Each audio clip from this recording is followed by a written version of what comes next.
Hey YouTube, Ron here with another lawn update. Well, as you can see, the lawn's been top dressed. Um, this is, let me see, today is Wednesday, so I had this done Monday afternoon, and it's funny how much faster it's growing, and obviously it didn't have to be put down as heavy as it was the first time. And what I've been doing that I think has been helping things is whenever, like right now, it's still a little bit damp because I watered it early this morning. But once you figure around noonish or so, once it gets hot and the sand dries out, I get out here with a broom and I work the sand into the grass, so it's helping it to settle a little bit faster. So you can see here kind of how it all went down. Overall, pretty happy. I mean, that again, the lawn was looking pretty good, but then this really should finish it off. It should come out really nice and smooth once it's all done. Figure in a couple of weeks or so, it should be looking a lot better. So along the sides here, you can see a few points that were still had some low points that were filled in.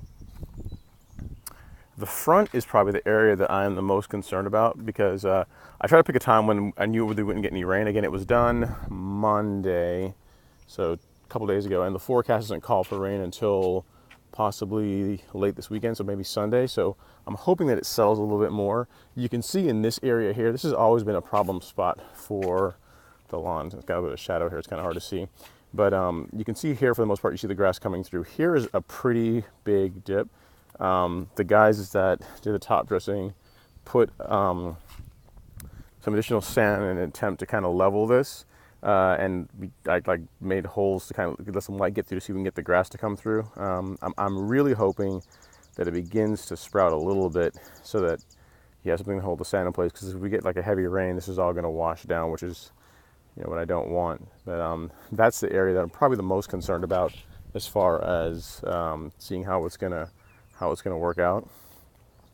Up here you can see still overall pretty light. Again, it's a light. This is the second dress it's had. This is like year two. And again, once it gets hot later on in the day, I'll get out here with the broom and work this stuff. And I did it yesterday, and it seemed to really help as far as getting the sand to kind of settle. So overall, you can see same thing here. Again, not nearly as heavy this time as the first time when it was done, which is kind of what you'd expect, right? You expect it to get better. And over here on the front, so we can go back here again.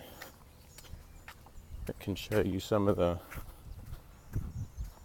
areas that I'm really hoping that get improved. So over here to the right of the patio was an area where the grass, I'm not sure why, it was just always really thin. So I'm hoping that by adding some new material, like some good soil to that area, will help that to go in. It actually is. Like this used to be really, like right in here was all brown when the rest of the lawn was green. So cutting the lawn down really low, like the neighbor across the way has a true cut, and he let me borrow it to scalp the lawn, to cut it down really low before top dressing it, and that seems to have helped. I mean, if you look at it, I mean, again, this was done, it's not even 48 hours yet. It was done Monday, like afternoon, evening, really, like 6-ish, and here it is, Wednesday morning, and it's looking pretty good. You can actually see quite a bit of green coming through, which I'm pretty happy with. I think that in a couple of weeks it should be looking really good. That back there in this corner over here, you can see that there's still this area took quite a bit of sand to kind of level. Again, once it dries out, I'm sure you guys can tell how damp it still is, but once it dries out, I'll get here with the broom and work that in. And then over here, when I had to relocate the sprinklers last year, there's like a divot, like in this area, not divot, but this is obviously a low spot, so there's quite a bit of sand in there. So we'll have to work to get that, see how that's going to come out. But the front is probably the area I'm the most concerned with, because again, it's there's that one spot where there's quite probably a bit more sand that you probably want to put down. But we'll see if the grass starts to come through, and if hopefully when it rains, it doesn't rain too heavy to where it it all washes it down. So there you go. That's a quick update. I'll keep you guys posted as far as like how the lawn progresses. It kind of looks pretty bad right now, but in a few weeks it'll get better. It's got to get worse before it gets better. So if you guys have any questions, comments, just feel free to hit me up, message me on, leave a comment below, like, subscribe, and I hope you guys enjoyed the update. As you can see, I still got the 2 reels.